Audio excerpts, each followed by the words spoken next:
90% ಜನರಿಗೆ ಈ ಫ್ರೀಸಸ್ ಇದು ಅರ್ಥ ಗೊತ್ತೇ ಇಲ್ಲ. ಆದರೆ ನೇಟಿವ್ ಸ್ಪೀಕರ್ ಇರ್ತಾರಲ್ಲ, ಅವರು ಇದನ್ನು ಡೈಲಿ ಬಳಸ್ತಾರೆ. ಸೊ ಇದನ್ನು ಅರ್ಥ ನೋಡಿದರೂ ಕೂಡ ನಿಮಗೆ ಡಿಕ್ಷನರಿಯಲ್ಲಿ ಡಿಫ್ರೆಂಟ್ ಮೀನಿಂಗ್ ಸಿಗುತ್ತೆ. ಸೊ ಹಾಗಾಗಿ ನಾನು ಇದನ್ನು ಸಿಂಪಲ್ ಆದ ರೀತಿಯಲ್ಲಿ ಎಕ್ಸ್ಪ್ಲೈನ್ ಮಾಡಿ ಕೊಡ್ತೀನಿ. ವಿಡಿಯೋ ಕೊನೆವರೆಗೂ ನೋಡ್ರಿ. ನಂಬರ್ 1, ಪ್ಯಾನಿಕ್ ಅಂಡರ್ ಪ್ರೆಷರ್ ಅಂತ ಹೇಳಿದರೆ ಒತ್ತಡಕ್ಕೆ ಗಾಬರಿಯಾಗು ಅಂತ ಅರ್ಥ.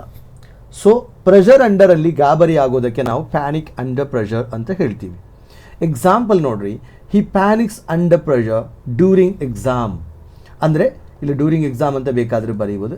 ಎಕ್ಸಾಮ್ ಸಮಯದಲ್ಲಿ ಅವನು ಏನು ಮಾಡಿದ್ದಾನೆ, ಒತ್ತಡಕ್ಕೆ ಗಾಬರಿಯಾಗ್ಯಾನೆ, ಒತ್ತಡದಲ್ಲಿ ಗಾಬರಿ ಆಗಿಬಿಟ್ಟಾನೆ ಅಂತ ಅರ್ಥ. ನಂಬರ್ 2, ಫ್ರೀಕ್ ಔಟ್ ಅಂತ ಹೇಳಿದರೆ ಕಂಪ್ಲೀಟ್ ನರ್ವಸ್ ಆಗು ಅಂತ ಅರ್ಥ. ಗಾಬರಿಯಿಂದ ತಲೆ ಕೆಡಿಸ್ಕೋ ಎಂಬ ಅರ್ಥ ಬರುತ್ತೆ. ಶಿ ಫ್ರೀಕ್ಡ್ ಔಟ್ ಅಂದರೆ ಅವಳು ಗಾಬರಿಯಿಂದ ತಲೆ ಕೆಡಿಸ್ಕೊಂಡ್ಲು. ಇನ್ನು ಬೇಕಾದರೆ don't freak out, everything is okay, ಎಲ್ಲ ಸರಿಯಾಗತ್ತೆ, ಸುಮ್ಮನೆ ಗಾಬರಿ ಪಡಬೇಡ ಅಂತ ಈ ವರ್ಡ್ಸ್ ಯೂಸ್ ಮಾಡ್ಬೋದು. ನಂಬರ್ 3, ಇದು ಫ್ರೀಸಸ್ ಅಲ್ಲ, ಬದಲಾಗಿ ಫ್ರೀಸಲ್ ವರ್ಬ್ ಇದು ಬದಲಾಗಿ ಇದೊಂದು ಇಡಿಯಮ್ಸ್ ಅಂತ ಹೇಳ್ತೀವಿ. ಬ್ಯಾಕ್ ಸೀಟ್ ಡ್ರೈವರ್ ಅಂತ ಹೇಳ್ತೀವಿ. ನಮಗೆ ಅವಶ್ಯಕತೆ ಇಲ್ಲದೆ ಅನ್ವಾಂಟೆಡ್ ಸಲಹೆ ಕೊಡ್ತಾ ಇರ್ತಾರೆ. ಈ ಪದ ಬರೋಕ್ಕೆ ಕಾರಣ ಏನು ಅಂತ ಹೇಳಿದ್ರೆ, ನಿಮ್ಗೆ ಗೊತ್ತಿರುತ್ತೆ, ಕಾರಲ್ಲಿ ಬೈಕಲ್ಲಿ ಎಲ್ಲ ಇರ್ತಾರೆ, ಒಂದು ಸೈಡಲ್ಲಿ ಜನ ಕೂತ್ಕೊಂಡಿರ್ತಾರಲ್ಲ, ರೇರ್ ಸೀಟಲ್ಲಿ ಕೂತ್ಕೊಂಡು ಏನಿದ್ರು ಕೂಡ ಡ್ರೈವಿಂಗ್ ಚೆನ್ನಾಗಿ ಮಾಡ್ತಾ ಇರ್ತಾನೆ, ಆದರೂ ಅವರು ಅಡ್ವೈಸ್ ಮಾಡ್ತಾ ಇರ್ತಾರೆ, ಅಲ್ಲಿ ಎದುರು ನೋಡಿ ಗಾಡ್ ಬರ್ತಾ ಇದೆ, ಇಲ್ಲಿಗೆ ಫಸ್ಟ್ ಗೇರ್ ಹಾಕು, ಸೆಕೆಂಡ್ ಗೇರ್ ಹಾಕು, ಹಿಂಗಾಕು ಅಂತ ಹೇಳ್ತಾ ಇರ್ತಾರೆ. ಅಲ್ಲಿ ಅವಶ್ಯಕತೆನೇ ಇರಲ್ಲ, ಡ್ರೈವಿಂಗ್ ಮಾಡ್ತಾ ಇರ್ತಾನೆ, ಡ್ರೈವಿಂಗಿಗೆ ಕಿರಿಕಿರಿ ಆಗುತ್ತೆ. ಸೊ ಇವರಾಗಿರ್ತಾರೆ back seat driver. Stop being back seat driver ಅಂತ ಹೇಳಿದರೆ ನೀನೇನು ಅನಗತ್ಯವಾಗಿ ಸಲಹೆ ಕೊಡುವುದನ್ನು ನಿಲ್ಲಿಸು ಎಂಬರ್ಥ. ಓಕೆ, ಬ್ಯಾಕ್ ಸೀಟ್ ಡ್ರೈವರ್ ಅಂತ ಗೊತ್ತಾಯ್ತಲ್ಲ. ಸೊ ಇನ್ನೊಂದು ಎಕ್ಸಾಂಪಲ್ ಬೇಕಾದರೆ ಹೇಳ್ಬೋದು, my friend, I have a friend, he is always a back seat driver ಅಂತ ಹೇಳ್ಬೋದು. ಎ ಮಲ್ಟಿ ಟಾಸ್ಕರ್ ಅಂತ ಹೇಳಿದರೆ ಒಂದು ವೇಳೆ ಹಲವು ಕೆಲಸ ಮಾಡುವಂತಹ ಸ್ಕಿಲ್, ಇದೊಂದು ಅದ್ಭುತವಾದಂತಹ ಸ್ಕಿಲ್ ಇರುತ್ತೆ, ಕೆಲವರಿಗೆ ಇರುತ್ತೆ ಈ ಸ್ಕಿಲ್ಸ್ಗಳು. ಫಾರ್ ಎಕ್ಸಾಂಪಲ್ ಇಲ್ಲಿ ನೋಡ್ರಿ, she is a multitasker ಅಂತ ಹೇಳಿದರೆ ಅವಳು ಒಂದೇ ವೇಳೆ ಬಹಳ ಕೆಲಸಗಳನ್ನು ನಿಭಾಯಿಸ್ತಾಳೆ.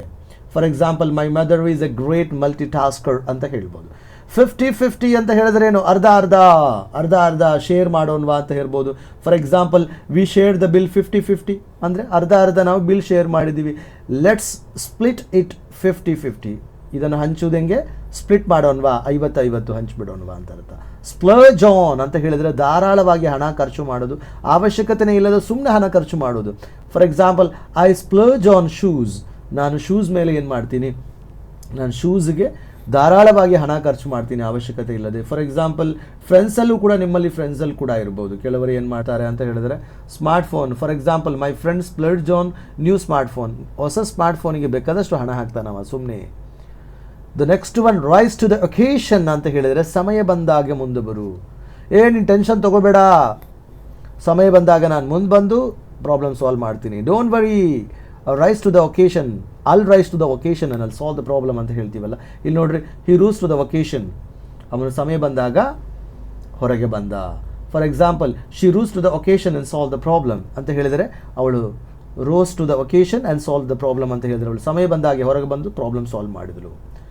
ಆ್ಯಂಡ್ ವಾಟ್ ನಾಟ್ ಅಂತ ಹೇಳಿದರೆ ಇತ್ಯಾದಿ ಎಕ್ಸೆಟ್ರಾ ಅಂತ ಹೇಳ್ತೀವಲ್ಲ ಅದು.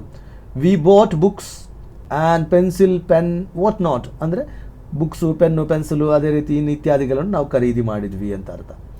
So a weight off my shoulder, ಮನಸ್ಸು ಹಗುರವಾಗು ಎಂಬ ಅರ್ಥ ಬರುತ್ತೆ. It was a weight off my shoulder, ಅದು ಮನಸ್ಸು ಹಗುರವಾಗಿತ್ತು. For example, finishing the project was a weight off my shoulder, project complete ಮಾಡೋದು, ಮುಗಿಸೋದು, ಅದೊಂದು ನನ್ನ ಮನಸ್ಸು ಹಗುರವಾಗುವಿಕೆ ಎಂಬ ಅರ್ಥ ಹೇಳ್ಬೋದು. ಪುಷ್ ಥ್ರೂ ಅಂತ ಹೇಳಿದರೆ ಎಷ್ಟೇ ಕಷ್ಟವಾದರೂ ಕೂಡ ಮುಂದುವರಿ, ಇದೊಂದು ಮೋಟಿವೇಶ್ನಲ್ ಫ್ರೀಸಲ್ ವರ್ಬ್ಸ್ ಇರುತ್ತೆ. ಜಸ್ಟ್ ಪುಷ್ ಥ್ರೂ, ಎಷ್ಟೇ ಕಷ್ಟವಾದರೂ ಜಸ್ಟ್ ಮುಂದುವರಿ ಅಂತ ಹೇಳಲ್ವಾ. For example, I was tired, ನಾನು ಬಹಳ ಸುಸ್ತಾಗಿದೆ, but I push through and finish the work, ನಾನು ಎಷ್ಟೇ ಕಷ್ಟವಾದರೂ ಮುಂದುವರಿಸಿ ನಾನು ಪ್ರಾಜೆಕ್ಟನ್ನು ಅಥವಾ ಕೆಲಸ ಕಂಪ್ಲೀಟ್ ಮಾಡಿದೆ. ನಿಮಗೆ ಇಷ್ಟವಾದ ಯಾವ ವರ್ಡ್ಸ್ ಇದೆ, ಯಾವ ಫ್ರೀಸಸ್ ಇದೆ, ಅದನ್ನು ನನಗೆ ಕಮೆಂಟ್ ಮಾಡಿ ತಿಳಿಸ್ರಿ. Wish you all the very best.